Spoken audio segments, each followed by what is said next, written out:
Good morning, students. How are you? I hope all are good. Students, in previous term पिछली class में हमने chapter 7 read किया था. Okay, chapter 7, the name of the chapter is saving our earth. इस chapter को हमने explain किया था पिछले टर्न पर और आई होप आप लोगों को समझ में आ गया होगा.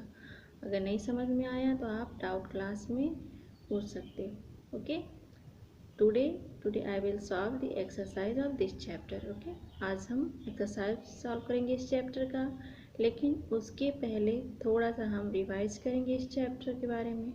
Okay students, in this chapter I explained you about the global warming. Okay, what is global warming?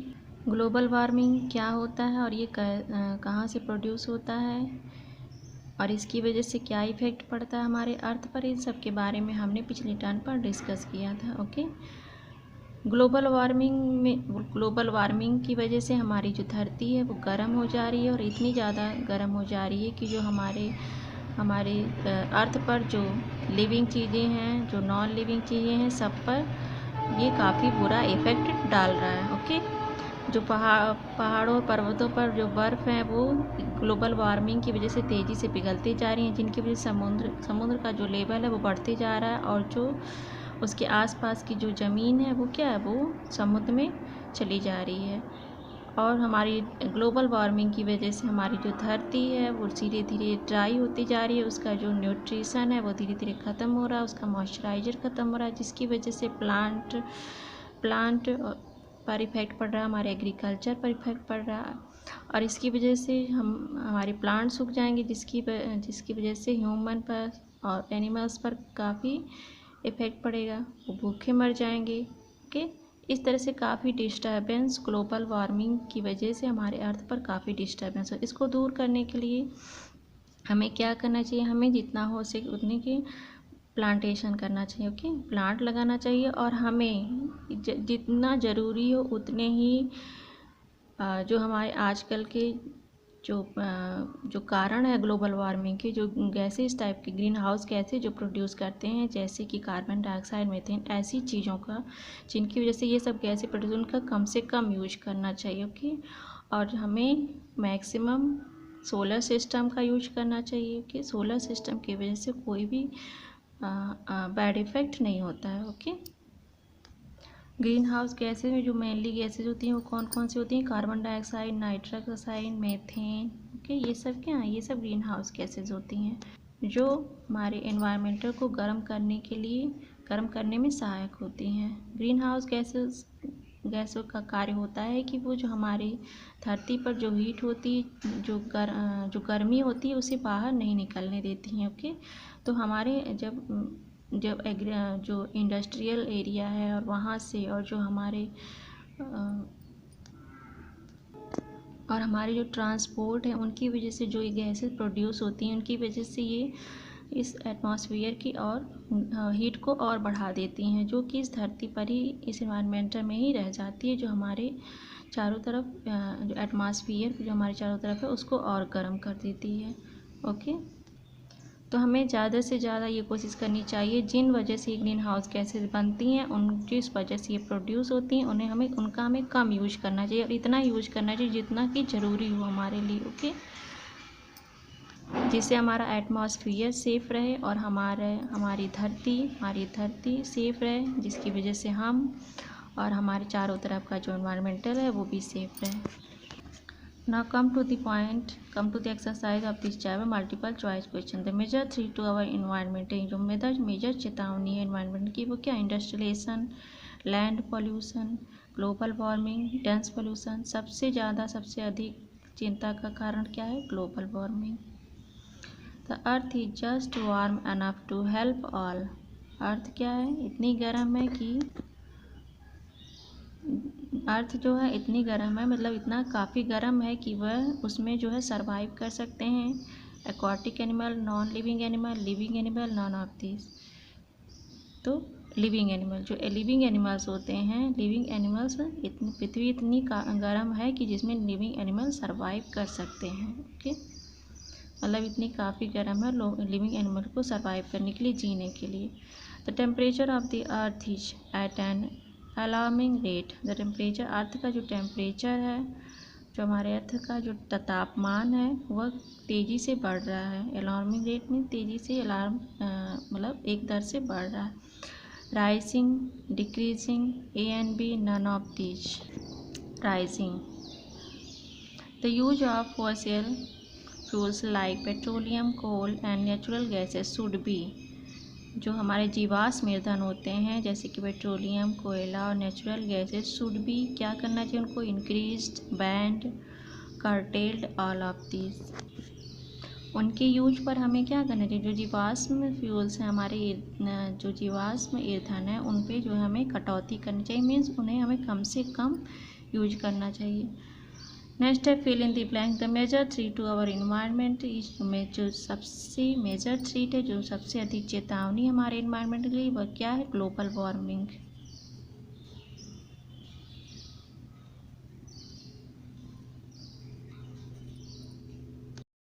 The earth is just warm enough to help all living things survive, धरती इतनी गर्म है, इतनी काफ़ी गर्म है सभी लिविंग थिंग्स के सर्वाइव करने के लिए काफ़ी गर्म है। The earth is surrounded by a mixture of gases, जो अर्थ है वह किससे घिरा हुआ है, मिक्सचर ऑफ गैसों के मिक्सचर से घिरा हुआ है। The soil will dry up faster due to higher, soil जो है मिट्टी जो है सूख जा रही है, क्यों, तेज़ी से जो बढ़ता हुआ टेम्परेचर है उसकी वजह से सूख जा रही है। The scientist recommend that use of fossil fuels like coal, petroleum and neutral gases should be curtailed, means इनमें क्या करनी चाहिए, साइंटिस्ट रिकमेंड करते हैं कि इनमें कटौती करनी चाहिए, मतलब इनके यूज में कटौती करनी चाहिए। नेक्स्ट है आपका क्वेश्चन है true and false. Okay, there are true and false. There are some gases in the atmosphere that act like the glass panel of a greenhouse. कुछ एटमॉस्फेयर की कुछ गैसेज हैं जो किस तरह से बिहेव करती हैं, glass panel of green house की ग्लास पैनल की तरह बिहेव करती हैं। ग्रीन हाउस का ग्लास पैनल क्या है, हमने आपको प्रीवियस टर्म पर बताया था कि ग्लास पैनल क्या होता है, ग्लास पैनल किस तरह से प्रभाव करता है ग्रीन हाउस पे। ओके, वह क्या करता है, वह रेज को, जो सन की रेज है उसे अंदर आने देता है। ओके, सन की रेज को एब्जॉर्ब करता है, कुछ रेज बाहर निकल जाती हैं, जिन रेज को एब्जॉर्ब करता है जो अंदर आ जाती हैं वो फिर बाहर नहीं निकल पाती हैं, उसमें जो ग्रीन गैसेस होती हैं उनकी वजह से वह अंदर ही बनी रहती हैं, गर्मी जो जितनी ज़रूरत होती है उसके अंदर हीट की, वो अंदर हीट बनाए रखती हैं प्लांट के लिए। The temperature of the earth is decreasing at an alarming rate that can cause disaster for our living being, temperature का जो अर्थ है वह घट रहा है एक निश्चित दर पर, एक अलार्मिंग रेट पर, मतलब अलार्मिंग रेट पर एक निश्चित दर पर बढ़ते जा रहा है। दैट कैन, जो कारण है किसका, disaster for our living being, जो सभी जीवित जो सजीव चीज़ें हैं, जो लिविंग बीइंग्स हैं, उन सब की आपदा का कारण घटता temperature. Temperature of the earth is decreasing, घटता हुआ टेम्परेचर नहीं, क्या होगा, बढ़ता हुआ जो टेम्परेचर है वो आपदा का कारण सभी लिविंग बीइंग के लिए। ओके, तो इट इज़ फॉल्स।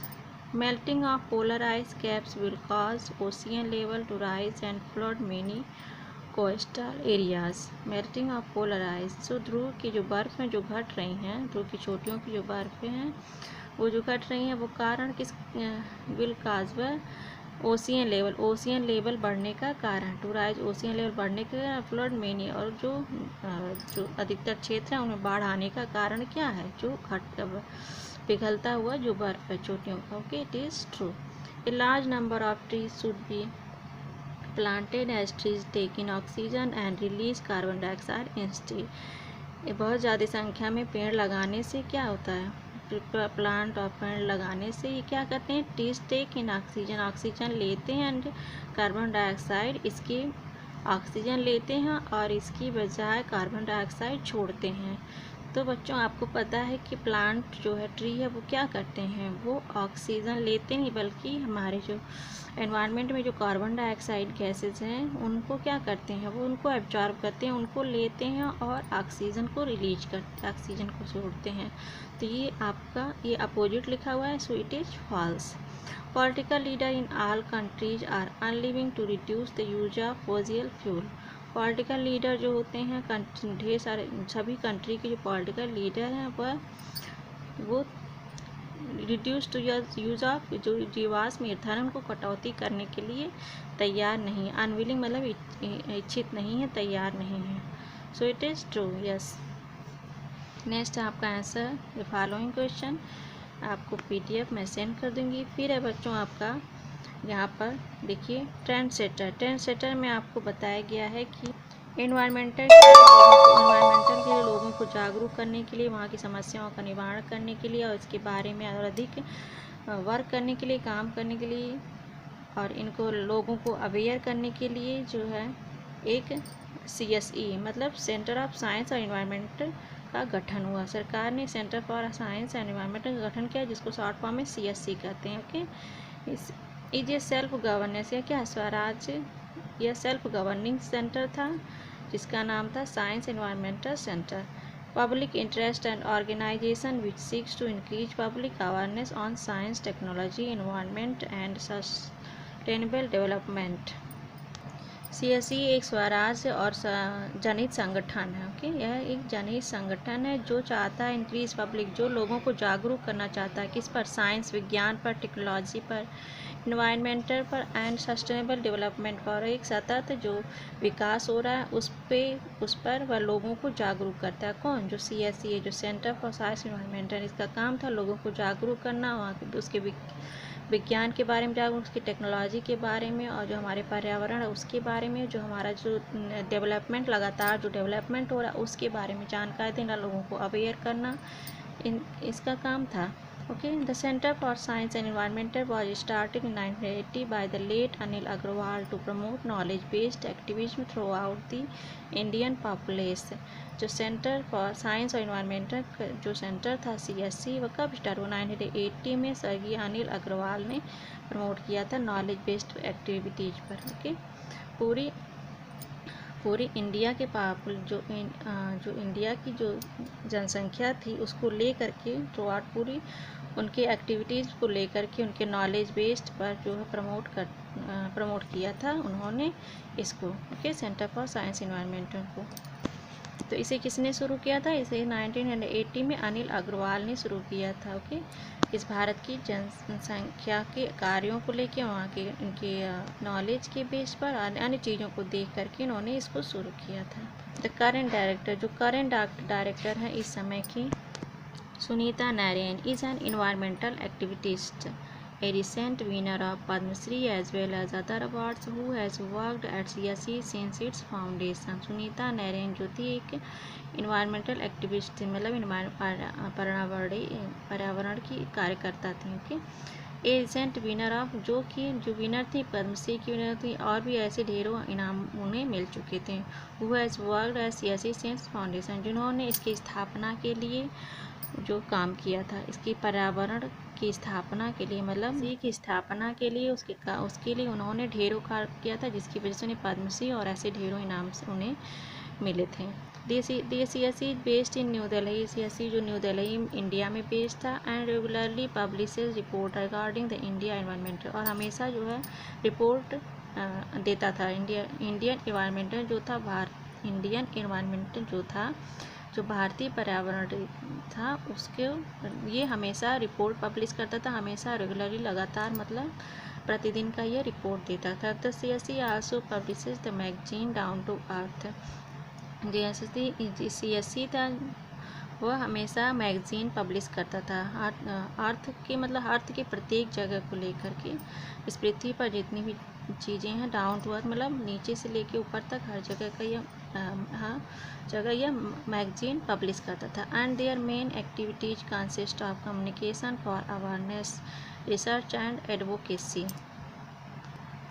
और उनका जो मेन कार्य था वह awareness of research and advocacy, शिक्षा को लेके, ट्रेनिंग को लेके, दस्तावेज़ों को, और पॉल्यूशन जो मॉनिटरिंग थी, वहाँ का पॉल्यूशन मॉनिटरिंग करना, मतलब प्रदूषण, प्रतिदिन के प्रदूषण का मॉनिटरिंग करना कि कब बढ़ रहा है कब घट रहा है, इस तरह की मॉनिटरिंग करना, उसके बारे में शिक्षित करना, वहाँ की वकालत करना, उसके और वहाँ के रिसर्च जो थे उनको अवेयर करना, उन सब को कम्युनिकेट करना, इन सब चीज़ों का जो है मेन काम था CSE का।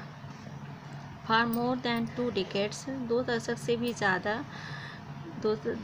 ज़्यादा के लिए CSE has been creating a consciousness about the environmental challenges faced by our nation, searching for solution that people and communities can implement, challenging India to confront its problems, inspiring it to take action, pushing the government to create a framework, people and communities to act on their own. 2 दशक से भी ज़्यादा ने CSE ने जो इस centre ने जो है क्रिएट की चेतना, मतलब चेतना इसने जो हमारे लोगों के बीच, हमारे इन्वायरमेंटल के लिए लोगों के बीच चेतना उन्हें जागरूक किया, उनके अंदर चेतना बढ़ाई। Communities to act on their own, अपने समुदायों को अच्छे दम पर कार्य करने के लिए और लोगों के अंदर जो है फ्रेमवर्क क्रिएट करने के लिए सरकार के पुशिंग द गवर्नमेंट, और सरकार को पुश करने के लिए मतलब सरकार को प्रेरित करने के लिए, और इंस्पायरिंग टू टेक एक्शन, कोई नया एक्शन लेने के लिए इंस्पायर करने के लिए, और लोगों को जो है चुनौतियों को सामना करने के लिए, challenging India to confirm its problem, जो इंडिया के जो चुनौतियाँ उनको सामना करने के लिए लोगों को, और challenge faced by our nation search, और पर्यावरण की जो नई चुनौतियाँ जो सामने आई थी उसके बारे में उन्होंने इस सेंटर ने सबको जागरूक किया। ओके, सबके अंदर चेतना बढ़ाई। तो ये ढेर सारे इस सेंटर के द्वारा किए गए, CSE के थ्रू ये सब कार्य किए जाते थे। सरकार को पुश करना, मतलब सरकार को दबाव डालना कि वो कुछ एक्शन ले इसके प्रति, जो प्रॉब्लम्स आए, जो हमारे इन्वायरमेंटल के लिए जो प्रॉब्लम्स आ रही हैं, जो समस्याएं आ रही हैं, जो लोगों को उसका सामना करने के लिए, उन्हें जागरूक करने के लिए, ये सब कार्य जो है इससे CSE का था। Today, Center for Science and Environmental is considered one of the India's leading environmental NGOs, specialization in sustainable nature resource management. Centre for science and environmental जो CSE है, जो सेंटर फॉर साइंस एनवायरमेंटल है, वो माना जाता है India का एक बढ़ता हुआ इन्वायरमेंटल की तरह इन्वायरमेंटल NGO। ओके, NGO जो है NGO की तरह माना जाता है, जो कि स्पेशलाइजेशन मिल चुका है, जिसे स्थायी और न्यूट्रल रिसोर्स मैनेजमेंट, मतलब स्थायी जो प्राकृतिक संसाधन प्रबंधन है उसके लिए स्पेशलाइजेशन मिल चुका है NGO को। यह पूरे संसार में प्रशंसित हो चुका है, सम्मान पा चुका है अपने गुण के लिए, अपने रिसर्च, अपनी खोज के लिए और अपनी पब्लिकेशन की वजह से पूरे संसार में सम्मानित हो चुका है, प्रशंसित हो चुका है। CSE promote solution for India's various environmental threats of ecological poverty and extensive land degradation on one hand and rapidly growing toxic degradation due to uncontrolled industrialisation and economic activities on the other. जी CSE जो है solution हल निकालता है, promote करता है India की जो वेरियस इन्वायरमेंटल थ्रेट्स, जो ढेर सारी जो पर्यावरणिक चुनौतियाँ थीं उनका उसने हल निकाला CSE ने। जैसे कि उसमें कौन था, इकोलॉजिकल पॉवर्टी, जो गरीबी थी, भूमि क्षरण था, एक तरफ जो भूमि क्षरण था और रैपिडली, और दूसरी तरफ जो बढ़ता हुआ टॉक्सिक डिग्रेडेशन था, जो बढ़ती हुई विषैली शरण थी, जिसका कारण क्या था, अनकंट्रोल इंडस्ट्रियलाइजेशन, जो कंट्रोल में नहीं था, मतलब कंट्रोल के बाहर यूज हो रहा था, इंडस्ट्रियलाइजेशन का जो यूज होता है, और इकोनॉमिक एक्टिविटी, जो अर्थव्यवस्था थी, हमारी जो अर्थव्यवस्था के जो कार्य थे आंधे, दूसरी तरफ जो हमारे इकोनॉमिक एक्टिविटीज़ थी, और जो इंडस्ट्रियलाइजेशन, जो औद्योगिकरण था, अनकंट्रोल मतलब कंट्रोल से बाहर जो औद्योगिकरण था, जिसका जो उसके यूज की वजह से जो ये विषैली जो सड़न थी वो बढ़ रही थी, और जो भूमि का क्षरण हो रहा था, ये सब जो है उसके सामने इस प्रकार की कई चुनौतियां CSE के सामने आई थी, जिसका उन्होंने निवारण किया था। So its role is to help India create a sustainable society and environment and secure its future. तो इस तरह से जो है इसने जो है कई भूमिका निभाई थी इन्वायरमेंटल में, पर्यावरण में, और इसके फ्यूचर को सिक्योर करने में, सोसाइटी के स्थायी समाज के लिए इसने कई भूमिका निभाई थी। इस तरह की कई भूमिका जो है निभाता है। ओके, मतलब हमारी जो हमारी इंडिया में जो भी प्रॉब्लम्स होती है इन्वायरमेंटल को लेकर के, उससे संबंधित जितने भी प्रॉब्लम्स होते हैं, जितनी भी परेशानियाँ आती हैं, उनका निवारण ये करता है, इस सेंटर के थ्रू होता है। ओके, और वह इन लोगों को जागरूक करने का भी कार्य करता है, लोगों को पब्लिश के द्वारा, मैगजीन के द्वारा, और सरकार के ऊपर दबाव बनाने का कार्य, और तरह तरह के ऐसे कार्य होते हैं जिस सेंटर के द्वारा इन्वायरमेंटल के हित के लिए किए जाते हैं। तो बच्चों, इस समय सुनीता नरेन जो है इस समय करंट डायरेक्टर हैं CSE की, आपको याद रखना है। और इस चैप्टर को आप अच्छी तरह से समझने की कोशिश करोगे। अगर कोई डाउट है तो आप डाउट क्लास में मुझसे डिस्कस कर सकते हैं। ओके।